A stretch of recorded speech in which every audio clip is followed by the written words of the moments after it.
Open floors మరియు premium simplex houses రెండు కలిసిన ఒకే ఒక డీటీసీబీ మరియు రేరా ప్రాజెక్ట్ ఈశాన్య ఇన్ఫ్రావారి SGR heights at Shadnagar town 1200 ఎస్ఎఫ్టీలో ఇల్లు కూడా కట్టేస్తున్నారు. 70% bank loan available. Contract number 8297044545. ఇది రెండో అధ్యాయంలో 13వ శ్లోకం.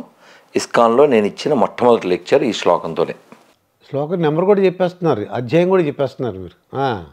ఇలా ఎందుకు చెప్తానంటే వాళ్ళు తర్వాత ఎప్పుడైనా ఇంటర్వ్యూ చూసిన తర్వాత రెఫరెన్స్ చూసుకోవడానికి. మనం ఏదైనా మాట్లాడితే ఎవిడెన్స్తో మాట్లాడాలి. నేను ఎప్పుడు చెప్తాను, మాకు ఎపిక్స్ ఉన్నాయి, మాకు ఎథిక్స్ ఉన్నాయి, మాకు ఎవిడెన్స్ ఉన్నాయి. EEE అంటే అక్కడ నెసెసిటీ అవి మూడు ఉండాలి. నువ్వు దేన్నన్నా బిలీవ్ చేయాలంటే ఎపిక్స్ ఉండాలి, ఎథిక్స్ ఉండాలి, ఎవిడెన్స్ ఉండాలి, రుజువు ఉండాలి, రుజువుతో ఉండాలి. ఇట్ మళ్ళీ వచ్చింది సిమిలారిటీ. కాబట్టి మనిషి జీవితంలో బాల్యం మరుపురాని దశ, చాలా చాలా విలువైనటువంటిది. మా తల్లిదండ్రుల పుణ్యం, భగవంతుడి యొక్క దయ, కృప ఇవన్నీ ఉండడం వలన మా బాల్యం చాలా బాగా జరిగింది. ఆ బాల్యం తీయగా మధురానుభూతులతో ఇప్పటికీ. మా బాలుగాడు ఒకడు అన్నాడు, గురుజీ మీ బాల్యంలో జరిగిన ఒక అరగంట గురించి చెప్పడానికి మీకు రోజు పడద్దా అన్నాడు. అరగంట చెప్పడానికి ఒక రోజు పడదు అంటే అంటే మీకు ఊరికి ఉదాహరణకి ఒక అలరి ఇప్పుడు ఫర్ ఎగ్జాంపుల్ ఇప్పుడు నేను కారు దిగ్గానే మా అసిస్టెంట్ అన్నాడు, ప్రభు ఇంకా అలసిపోయారు కదా ఈయనకి రేపు ఇద్దామా అన్నాడు. మరి ఇప్పటిదాకా వెయిట్ చేయించాను దుర్గాప్రసాద్ గారిని. నేను టైర్డ్ అయిపోయిన మాట నిజమే, కానీ ఖచ్చితంగా మనం వెళ్దాం, మళ్ళీ రేపు ఇంకా వేరే 3 చోట్ల ఇంటర్వ్యూ ఉంది అని చెప్పాను అనుకోండి. కానీ ఎప్పుడైనా ఆ కార్యక్రమం లేదు అన్నారు అనుకోండి, ఇప్పుడు కూడా ఇప్పుడు ఏదో ఎక్కడికో వెళ్ళాలి, ఎవరో ఫోన్ చేసి గురించి ఆ కార్యక్రమం లేదన్నారు అనుకో, యాహూ అంటాను అదనమాట. అంటే అమ్మయ్య అనమాట. ఎందుకంటే నేను చదువుకోవాలి, సమయం ఇవ్వరు, దొరకదు, ప్రయాణాలకు సరిపోతుంది, ప్రవచనాలు సరిపోతుంది. అలా చిన్నప్పుడు స్కూల్లో ఆ పెంకులు ఇల్లులు అవి ఉండే కదా, అట్లనే కదా, కోతులు అవి ఎక్కి తొక్కడం వలన పెంకులు పగిలిపోయి కొన్ని పెంకులు గ్యాప్ వచ్చేసి వర్షం వచ్చినప్పుడు, వర్షం ఎక్కువ వాన వస్తే వేరే కథ, తుప్పర్లు పడుతుంది. వాన పడిపోతే కొంచెం కొంచెం తడి అవుతుంది. మరి అల్లరి పిల్లలు ఏం చేస్తారంటే ఆ తడి స్కూల్ బయట ఉంటే కాళ్ళకి అంటించుకుని, ఆ చిన్నది ఇంత ఉండేది మాకు మా సెక్షను, అది కొంచెం తడి ఎక్కువ చేసేసి అక్కడ అల్లరి చేసేసి అటు ఇటు ఆ కాలుతో తిరిగేసి టీచర్ గారు వచ్చి, అంటే ఎక్స్పెక్టేషన్ ఏంటంటే టీచర్ వచ్చి పోన్లేరా ఇంకా అంతా పాడైపోయింది కదా ఇంటికి వెళ్ళిపోండి అని అంటే అని అనుకుంటాం. కానీ నాలాంటి దుర్మార్గులు కూడా ఉంటారుగా, వీళ్ళు చేసిన వేదవ పని వీళ్ళకి తెలియాలని కూర్చోండి అంటే ఏమైంది అప్పుడు? అయినా సరే అనవసరంగా కష్టపడి మనమే పాడు చేసాం, మనం కూర్చోవాలి అక్కడ, జరపకరా చేయడేవాడిని. పిల్లలం కాబట్టి ఇంకో దిక్కు లేక పేపర్లో టావు చింపుకొని అది కిందేసి, ఇవన్నీ స్వీట్ మెమరీసు. ఇలా ఇంకా స్కూల్ టైము చాలా, అంటే అమ్మమ్మ గారింటికి వెళ్ళడం కావచ్చు, చెరువుకు వెళ్ళడం కావచ్చు, కావిడి మోయడం, కావిడి నీలకావిడి మొయలేంగా. అసలు ఈ కాలంలో కావిడి తెలుసా? కామెడీగా ఉంటుంది వాళ్ళకి. కామెడీగా ఉంటుంది. కావిడి అంటే కామెడీగా ఉంటుంది. పోనీ దేవదాస్ సినిమా చూసారా? పాతది. జగమే మాయా ఏ మాయ వేదాలలో అందులో ఆ నెక్స్ట్ చరణంలో కష్ట సుఖాలు కావిడి కొండలు. ఎవరిది రచనది? నేను ఎవరో మళ్ళీ చూద్దాం, పర్వాలేదు. కానీ నేనేం చెప్పబోతుందంటే బాల్యం అలా గడిస్తే ఏమవుతుందంటే అది ఫౌండేషన్. తాటి చెట్లు, తాటి తేగలు, తాటికాయలు తెచ్చి కాల్చుకోవడాలు, చెరుకు ట్రాక్టర్ వెనకాల, చెరుకు బండి వెనకాల లాగేయటం, తర్వాత దొంగగా మామిడి పచ్చి మామిడికాయలు ఉంటాయి కదా, చెట్లు కోసేయడం. ఎక్కేయడం, గోడలు ఎక్కేయడం, ఉసిరికాయలకి ఉప్పు పట్టుకుపోయి అవి ఇలా అనేసి, అది ఉసిరి చెట్టు పెద్ద బలం ఉండదు కదా, ఇలా అనేస్తే రాలిపోతాయి. అవును ఇవన్నీ ఎంత మంచి మెమరీస్. అవును. ఇప్పుడు కాలం పిల్లలకి ఏమున్నాయి? లేవండి, బయటికి వెళ్ళినవారు. వాడు చాగంటి కోటేశ్వర గారి మాటల్లో మాట్లాడుకుంటే వాడు ఫారం కోడి, నా మాటలు కాదు, అది మీ కాకినాడ చాగంటి కోటేశ్వర గారే. అవునండి.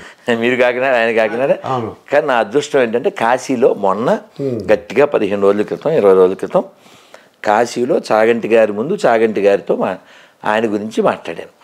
ఓ ఆ టైటిల్ ఏం పెట్టాను తెలుసా? చాగంటి గారి ముందు కుప్పిగంతుల రాధమోహనదాస్ అని పెట్టా. కుప్పిగంతుల అంతే. ఎందుకంటే ఆయన ఒక విజ్ఞాన కని, బోల్డ్ జ్ఞానం, తెలుగువారికి ఒక అమృత భాండం కదా. అవునండి. కాబట్టి ఆయన అలా చెబుతూ, చాలా చెబుతూ మేనమామల ముద్దు మేలైన ముద్దు అని చెప్తారు ఒక ఉపన్యాసంలో, ఓ ప్రవచనంలో. నాకప్పుడు మా మావయ్యలు గుర్తొస్తారు. మేను అంటే సంస్కృతంలో ఏంటి? శరీరం. మేను అంటే శరీరం. ఈ మేనుని బుద్ధిహీనుడైన వాడు నేను అనుకుంటాడు. అది మేను నేను. కానీ ఈ మేను కొన్ని రోజుల తర్వాత గాను. This is built with only bone, but this fellow thought its own కదా కదా. మావయ్యలు, మా మావయ్యలో ఒక చిన్న మావయ్య అయితే ఎత్తు మంచాలు ఉంటాయి కదా, వాటిని ఏమంటారండి? పందిరి మంచాలు. పందిరి మంచం. ఈ పందిరి మంచానికి కర్రలు ఉంటాయి నాలుగు పక్కన. మావయ్య పడుకుని తొక్కమనేవాడు. వీపే ఆ కాళ్ళలోకే వీపు. మేము తోపు, మావేది వీపు. అంటే బ్రహ్మాండంగా మీరు సాపుతారని చెప్పేసి సాపు చేస్తారు. పెదవాయిషాలు అయితే మావేలు చేస్తారు సాపు, అది వీపు సాపు, మన వీపు సాపు. అయితే ఆ బాల్యం పాపం చాలామంది పిల్లలకి ఇప్పుడు చాలా మృగ్యం అయిపోయింది. ఎవరో కవి చెప్పాడు, భగవంతుడు అడిగితే నాకు బాల్యాన్ని నాకు ఇమ్మని అడుగుతాను. చాలా ఎక్సలెంట్ సార్. అది అంటే దాని అర్థం ఆనందం అన్నమాట. ఇది కవి మాటే కాదు. మీరు సాతులూరు గోపాలకృష్ణమాచార్యులు వారి పేరు విన్నారా? పేరు విన్నానండి. ఆయన కాకినాడ ఆయనే, కానీ ఉండే సింహాచలం. అని తూగో కాకినాడ అని చెప్పను, తూర్పుగోదావరి. చాలా గొప్ప, ఆయనకి పేరు ముందు మధుర వచస్వి, అంటే అంత తీయగా చెబుతారు. చాలా అద్భుతంగా ఉంటుంది. మీరు నెట్లో యూట్యూబ్లో కొట్టండి, వారు చెప్తారు. ఈ అమృతం మనం అనుభవించాల్సిన అమృతం, అది చాలామంది కోల్పోతున్నారు. ఆయన ఏమంటారంటే, ఒకరిని అప్పయ్య దీక్షితులు అనే ఆయన ఇలా చెప్పారు అని ఒక ఉదాహరణ. అంటే చాగంటి గారు కూడా చెప్తారు ఆ మాట. బాగా చదువుకుని బాలుడు వలె ఉండాలి. బాగా చదువుకుని బాలుడు వలె ఉండాలి. ఇదేమిటిది? అసలు సింక్ అవుతుందా? లేదు కదా. అప్పయ్య దీక్షితులు గారు చెప్పారని చాగంటి గారు, సాతూరు గారు చెప్పారు. బాగా చదువుకున్నాక బాలులా ఉండవు ఏమిటండి అంటే, దాని వివరం ఏమిటంటే, బాగా చదువుకుంటే వాడికి జ్ఞానం రావాలి. జ్ఞానం వస్తే వాడికి పట్టుదల ఉండాలి.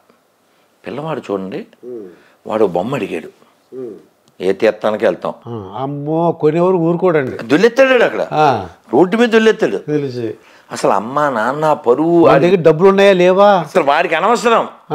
నువ్వు తల తాకట్టిట్టు అది కొనియాలి. అలా భగవంతుడి కోసం దొల్లాలి. అందుకని బాల్యవు తిష్టతి అన్నది. అది దాని అర్థం. అది బాలుడిలా ఉండడం అంటే అది. వాడు బొమ్మ కోసం ఎలా అయితే దొల్లేడో అలా భగవంతుడి కోసం దొల్లేయాలి. అది బాలుడిలా ఉండడం, అది పట్టుదల. అంటే ఇంకా చాలా వివరం ఉంది. కాబట్టి మనం జీవితం, మన జేసుదాస్ గారు చెప్తారు, ఎంత బాగుంటుందో కదా. జీవితం చిన్నది ఏమి కానున్నదో, జీవితం చిన్నది ఏమి కానున్నదో అంటే ఏంటి? జేసుదాస్ గారికి ఆ పాట ఎవరు రాశారో వాళ్ళకి కొంతైనా మన సంస్కృత సాహిత్యాల పరిచయం ఉంటేనే వాళ్ళు చెప్పగలుగుతారు. ఇది సాధ్యం అవుతుంది. ఇది సంస్కృతంలో చెప్తాను నేను. ఆయన జీవితం చిన్నదన్న దాని మాటకి భాగవతంలో చెప్పారు, పదం పదం యత్ విపదాం అని చెప్పారు. అంటే ఏమిటండి? Every step is a danger, we don't know what happen next moment. అడుగు కూడా ప్రమాదమే. మీకు మంచి ఉదాహరణ ఇస్తాను, పట్టుకుంటారని. మొన్న గరికపాటి వారు ఏదో ప్రవచనంలో చెప్తున్నారు, వాడికి 37 అంతస్తులు ఉన్నాయంట, 17 సెకండ్లో బెగరైపోయి రోడ్డు మీద రొట్టె కోసం అడుక్కుంటున్నాడు. ఆఫ్ఘనిస్తాన్లో ఆఫ్ఘాన్ దాకా వెళ్ళొద్దు, కర్నూలుకు కూడా వెళ్ళొచ్చు మీరు. కర్నూలులో ఒక 7-8 ఏళ్ల క్రితం ఇప్పుడు వరదలు వచ్చినాయి. బ్రహ్మం గారు చెప్పారు కదా, కర్నూలు వరదలు వస్తాయి, ఆయన చెప్పినవి చాలా అయినాయి కదా. అలా కర్నూలు జిల్లాలో చాలా నష్టం జరిగి వరదలు వచ్చి 40 ఎకరాల ఆసామి. ఆ ఫోటో చూస్తే చాలా బాధగా ఉంటుంది, కానీ ప్రకృతిలో మనం ఉన్నాం. ఆయన పాపం మట్టి అంటుకున్న రొట్టె తింటున్నాడు. అంత ఆస్తిపరుడు. అంటే ప్రకృతి ముందు నువ్వెంత జస్ట్ పిల్లబచ్చగాడివి. అందుకని నేను పిల్లలతో చెప్తుంటాను, పాటలు పాడతారు పిల్లలు, రెచ్చిపోదాం బ్రదర్ అంటుంటారు. రెచ్చిపోదాం బ్రదర్. కానీ గుర్తుపెట్టుకోవాల్సింది ఏంటంటే, చచ్చిపోతావు బ్రదర్, వెయిట్ చేస్తుంది మీ మదర్, ఎముడు తీస్తారు నీ లెదర్. అదే దట్స్ వాట్ మీరేమో రైమింగ్ కూడా చెప్పారు. అదే అందుకని please take care weather. Okay, అర్థం చేసుకో బ్రదర్, డోంట్ థింక్ అదర్స్. అందుకని ప్రకృతిని మనం గౌరవించాలి. ఆ లక్షణం మన సనాతన ధర్మంలో అణువణువున ఉంది. ఫర్ ఎగ్జాంపుల్, నేను నడుస్తున్నాను, ఇప్పుడు లిఫ్ట్లో వచ్చాం, నా కాలు మీ కాలు తగిలింది, లేదా మీ కాలు నా కాలు తగిలింది, వెంటనే ఏం చేస్తామండి? ఇలా అనేస్తాం, కాలు దండం పెట్టేసుకుంటాను. అసంకల్పితంగా పూర్ణకి నా కాలు తగిలిందా, నాకు పూర్ణ కాలు, మీకు కాలు ఎందుకని ఎందుకు చెప్పండి? అంటే కావాలని కాదు, నన్ను క్షమించమని నేను అనుకున్నానండి. అది కొంత, కానీ అందులో ఇంకా బ్రాడ్ ఆత్మలు కానీ ఇంకా అంటే మీకు నిన్న పిల్లలతో చెప్పిన ఉదాహరణ, శాస్త్రంలో చైతన్య చరితామృతం అనే పుస్తకం ఉంది, మీరు వీలైతే చదవండి. ఒక 7-8 వాల్యూమ్స్ 9 ఉంటాయి, మన అబిడ్స్లో ఇస్కాన్లో దొరుకుతుంది. అందులో ఒక ఆయన పేరు గోవింద, ఆయన గురువుగారి సేవ చేయడానికి వచ్చాడు. గురువుగారు అప్పటికి నిద్రపోతున్నారు, కాళ్ళు నొక్కాడు. గురువుగారు నిద్ర లేచాక ఇలా తిరిగితే ఇతను ఇటువైపు ఉన్నాడు. ఏంటి ఆయన ఇక్కడ ఉన్నామంటే, మీకు కాళ్ళు నొక్కడానికి వచ్చాను గురుగారు. మరి నేను నిద్రపోయాను కదా, నువ్వు వెళ్ళిపోవచ్చు కదా అన్నారు. అంటే మీరు ఈ గుమ్మానికి అడ్డంగా ఉన్నారు కదండి, మరి మిమ్మల్ని దాటి వెళ్ళలేను కదా అన్నాడు. నువ్వు లోపలికి ఎలా వచ్చావు అన్నారు. మరి మంచిగా వచ్చినాయి, మిమ్మల్ని దాటే వచ్చాను అన్నాడు. మరి ఇప్పుడు దాటడం తప్పని ఇప్పుడు చెప్తున్నావు, అందుకని వెళ్ళలేదు, ఇక్కడే కూర్చున్నా అన్నావు. మరి ఎలా ఇందాక వచ్చింది నువ్వు అలా దాటుకునే కదా.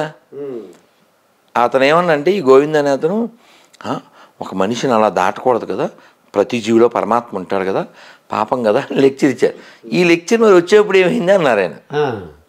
అంటే ఆయన అన్నాడు, అంటే వాళ్ళ స్టాండర్డ్ చూడండి, వాళ్ళ మెచ్యూరిటీ చూడండి. మా గురువారికి సేవ చేయాలి, నేను నరకానికి వెళ్తే ఏంటి, ఇంకోటి అయితే ఏంటి, మా గురుగారికి సేవ చేయాలి, అందుకని ఇంకో మార్గం లేదు.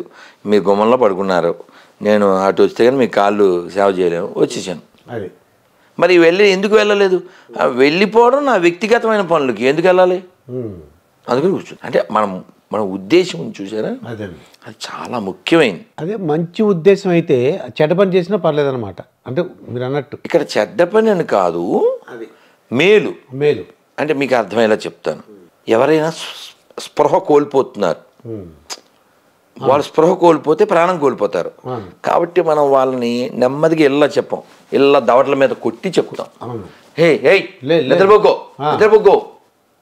అంటే కొట్టడం వెనకాల ఏముంది? ఆయన మేల్కొల్పడానికి, ఆయన ప్రాణం బ్రతికించడానికి.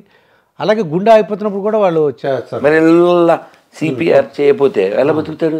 పాపం నిప్పతుందంటే వాడే ఉండడు. కాబట్టి ఉద్దేశం ప్రధానం, ఎప్పుడైనా ఉద్దేశం ప్రధానం. ఎవడో గోతులో పడిపోయాడు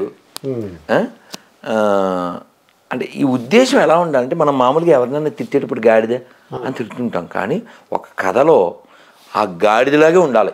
ఆ కథ చెప్తే మీకు అర్థమైపోద్ది, చాలా వండర్ఫుల్ గాడిద అని. అంటే జీవితంలో కష్టం వస్తే ఆ గాడిదలో ఉండాలి. ఎలా అంటే గాడిదని